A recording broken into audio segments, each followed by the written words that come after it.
ہمارے ملک پاکستان کے صوبہ سندھ میں ایک ہندو گھرانے کے اسلام لانے کا ایک عجیب واقعہ پیش آیا۔ ایک جوان کا تعلق ہندو گھرانے سے تھا۔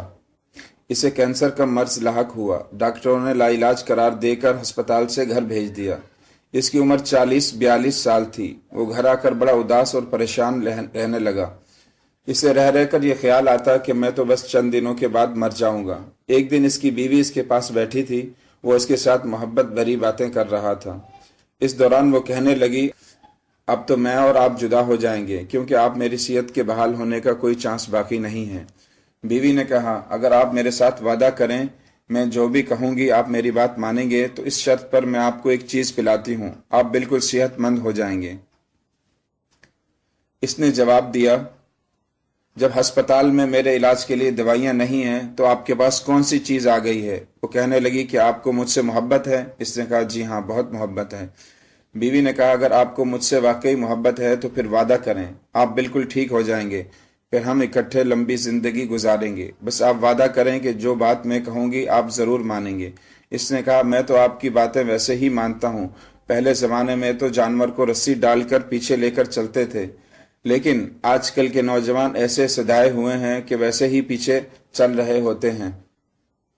خیر، میاں نے وعدہ کر لیا کہ آپ جو بات بھی کہیں گی میں مانوں گا۔ اس کے بعد اس کی بیوی اس کے پاس کرسی ڈال کر بیٹھ گئی۔ جب وہ فارغ ہوئی تو اس نے میاں کو اس میں سے کچھ پانی پلا دیا۔ پھر جب بھی اس کو پیاس محسوس ہوتی وہ اس جگ میں سے اسے پانی پلا دیتی۔ اللہ کی شان دیکھیے، اس نے ابھی چند دن ہی وہ پانی پیا تھا، اپنے آپ کو صحت مند محسوس کرنے لگا۔ اس نے جا کر لیبارٹری ٹیسٹ کروایا تو پتہ چلا اس کے اندر بلڈ کینسر ختم ہو چکا تھا۔ اس کو یقین نہ آیا۔ جب اس نے ساری صورتحال اپنی بیوی کو بتائی تو اس نے کہا، کسی دوسری لیبارٹری سے چیک کروا لیں۔ چنانچہ وہ دوسری لیبارٹری میں چلا گیا۔ وہاں سے بھی یہی رپورٹ ملی کہ کینسر بالکل ختم ہو چکا ہے۔ وہ بڑا حیران ہوا۔ جب وہ دوسری رپورٹ لے کر گھر آیا تو بیوی سے کہنے لگا، میری بیماری تو واقعی ختم ہو چکی ہے اور میں اپنے آپ کو بہتر محسوس کر رہا ہوں، مگر سچ سچ بتائیں کہ آخر یہ معاملہ کیا ہے؟ بیوی کہنے لگی، پہلے تو آپ وعدہ پورا کریں جو میرے ساتھ کیا تھا، پھر بتاؤں گی۔ اس نے کہا، ٹھیک ہے، آپ مطالبہ کریں، آپ جو بات بھی کہیں گی میں پوری کروں گا۔ وہ کہنے لگی، آپ کلمہ پڑھ کر مسلمان ہو جائیں۔ جب اس کی بیوی نے یہ کہا تو وہ ہندو جوان حیران رہ گیا۔ اس کے چہرے کی طرف غور سے دیکھ کر بولا، آپ کیا کہہ رہی ہیں؟ بیوی نے کہا، میں آپ کی بیوی ہوں، اب آپ کو صحت مل چکی ہے، آپ نے مجھ سے وعدہ کیا ہوا ہے، لہٰذا آپ اپنا وعدہ نبھائیں اور کلمہ پڑھ کر مسلمان ہو جائیں۔ اس نے کہا، میں تو یہ تصور بھی نہیں کر سکتا تھا کہ آپ مجھ سے یہ کہیں گی۔ بیوی نے کہا، جی آپ کی بات بالکل ٹھیک ہے، لیکن اب جو کہہ دیا وہ پورا کریں۔ اس نے پوچھا، کیا آپ مسلمان ہیں؟ بیوی کہنے لگی، ہاں میں مسلمان ہوں۔ اس نے کہا، تمہارا باپ تو اتنا پکا ہندو ہے کہ وہ اوروں کو بھی ہندو بناتا ہے، اگر اسے آپ کے بارے میں پتہ چل گیا وہ تو آپ کا گلا کاٹ دے گا۔ تم ایسے ہی گھر کی لڑکی، پھر تم کیسے مسلمان ہو گئی؟ بیوی نے کہا، یہ لمبی کہانی ہے، پھر سناؤں گی، آپ پہلے کلمہ پڑھیں اور مسلمان ہو جائیں۔ میاں اب اچھی طرح قابو میں آ چکا تھا، اس لیے اسے کلمہ پڑھنا ہی پڑا۔ الحمدللہ وہ مسلمان بن گیا۔ اس کے بعد اس نے بیوی سے کہا، اب بتاؤں کہ اصل میں معاملہ ہوا کیا تھا۔ اب اس نے اسے ایک کہانی سنائی جو میں آپ کو سنا رہا ہوں۔ بیوی نے کہا، جب میں چھوٹی عمر میں اسکول پڑھتی تھی، اس وقت میری کلاس میں ایک مسلمان لڑکی بھی تھی، وہ میری سہیلی بن گئی، ہمارے پڑوس میں ہی رہتی تھی۔ میں شام کے وقت اس کے گھر کھیلنے کے لیے جاتی تھی۔ اس کی والدہ مسلمان بچوں کو قرآن مجید پڑھاتی تھی۔ میری سہیلی بھی اپنی والدہ سے قرآن مجید پڑھتی تھی۔ چونکہ وہ میری سہیلی تھی اس لیے جب وہ اپنا سبق یاد کرتی تو میں بھی اس کے پاس بیٹھ جاتی تھی۔ میں بھی وہی ذہین تھی، اسے بھی سبق یاد ہو جاتا اور مجھے بھی اس کا سبق یاد ہو جاتا۔ جب وہ اپنی امی کو سناتی تو میں بھی ان سے کہتی کہ خالہ میں بھی سناتی ہوں، اس طرح وہ مجھ سے بھی سبق سن لیتی۔ جب خالہ نے چند دنوں میں میرا شوق دیکھا تو انہوں نے مجھے مشورہ دیا کہ بیٹی تم روزانہ ہی تو آتی ہو تو تم بھی اس کے ساتھ روزانہ یاد کرتی رہو۔ چونکہ میری کلاس فیلو تھی اس لیے میں نے کہا، جی ٹھیک ہے۔ جب میں نے یہ کہا تو خالہ کہنے لگی، بیٹی یہ کسی کو نہ بتانا۔ میں نے کہا، جی میں کسی کو نہیں بتاؤں گی۔ اس طرح میں 2 سال تک ان کے گھر جاتی رہی اور سبق بھی پڑھتی رہی۔ جس طرح ان کی بیٹی نے ناظرہ قرآن پاک مکمل کیا، اسی طرح میں نے بھی اس کے ساتھ قرآن پاک مکمل کر لیا۔ میں نے جب قرآن پاک مکمل پڑھ لیا تو میں نے خالہ سے کہا، باقی بچے تو گھر میں پڑھتے ہیں لیکن میں تو گھر میں نہیں پڑھ سکتی۔ انہوں نے کہا، قرآن مجید میں علم نشرہ ایک سورت ہے، یہ سورت پڑھ کر اگر کسی مریض پر دم کر دیں یا پانی پر دم کر کے اسے پلا دیں تو اس کو صحت مل جاتی ہے۔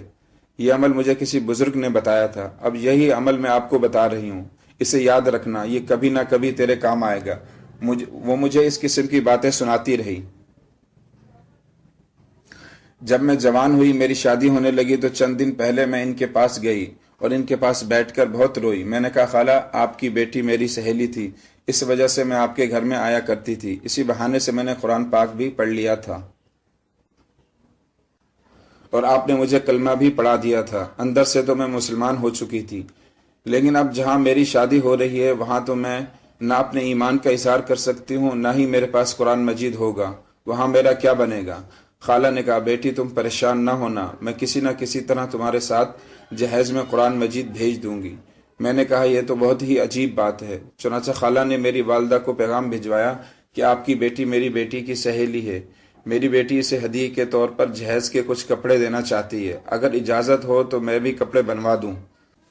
میرے والدین کے وہم و گمان میں بھی یہ بات نہیں آ سکتی تھی۔ انہوں نے سوچا یہ دونوں پرائمری سے لے کر کالج تک کلاس فیلو رہی ہیں، آپس میں محبت بھی رکھتی ہیں، اس لیے انہوں نے اجازت دے دی۔ ٹھیک ہے، آپ بھی کچھ جوڑے بنوا دیجیے۔ چنانچہ انہوں نے جواب بھیجا کہ ہم اس کو جہیز میں 7 جوڑے بنوا کر دیں گے۔ اس خالہ نے میرے لیے بہت ہی قیمتی جوڑے بنوائے۔ انہوں نے ان کپڑوں کو بہت ہی خوبصورت طریقے سے گفٹ پیک کروایا اور ان کے درمیان میں قرآن مجید بھی گفٹ پیک کر کے ہمارے گھر بھیج دیا، اور ساتھ یہ بھی کہا کہ ہم نے اس کے کپڑے گفٹ پیک کیے ہیں، آپ اسے پہلے اپنے گھر نہ کھولنا، بلکہ آپ کی بیٹی اپنے نئے گھر میں جا کر کھولے گی تاکہ اس کا خاوند بھی دیکھ کر خوش ہو۔ میرے والدین کو ان کی یہ بات بہت اچھی لگی، چنانچہ انہوں نے بھی کہا کہ یہ گفٹ پیک واقعی بہت خوبصورت ہے، بہتر یہی ہوگا دلہن اسے اپنے گھر میں جا کر ہی کھولے۔ میں جب آپ کے گھر میں آئی تو میں نے سب سے پہلا کام یہ کیا کہ جس کمرے میں میری رہائش تھی میں نے قرآن پاک نکال کر اس میں کہیں چھپا دیا۔ جب آپ روزانہ دفتر چلے جاتے تو میں پیچھے قرآن پاک کھول کر پڑھ لیتی، جب آپ کے واپس آنے کا وقت قریب ہوتا تو میں اسے چھپا کر رکھ دیتی تاکہ آپ اس کو دیکھ نہ لیں۔ زندگی کے اتنے سال میں نے آپ سے اپنا ایمان چھپائے رکھا، بالآخر آپ بیمار ہو گئے، دوائیوں نے کام نہ کیا تو میرے دل میں پکا یقین تھا جہاں دوائیاں کام نہیں آتی وہاں اللہ کا کلام کام آ جاتا ہے۔ تو اللہ تعالیٰ بھی اس کلام میں فرماتے ہیں، قرآن مجید سینے دل کی بیماریوں کے لیے شفا ہے۔ وہ کہنے لگی جب آپ اپنی زندگی سے نا امید ہو گئے اور آپ نے مجھے کہا کہ اب میں مرنے کے قریب ہوں تو پھر میں نے آپ سے کہا کہ وعدہ کریں، جو میں کہوں گی آپ اسے پورا کریں گے، تو میں آپ کو کچھ پانی پلاتی ہوں۔ آپ نے میری بات مان لی، میں نے وہی صورت آپ کو پانی پر دم کر کے دی تو اللہ تعالیٰ نے آپ کو شفا عطا فرما دی۔ میں نے بھی کلمہ پڑھا ہوا تھا، اب آپ بھی مسلمان ہو چکے ہیں، اللہ تعالیٰ نے آپ کو اپنی نئی زندگی عطا کی ہے، اب آپ اس زندگی کو اللہ کے دین کی خدمت میں صرف فرما دیجیے۔ اللہ اکبر۔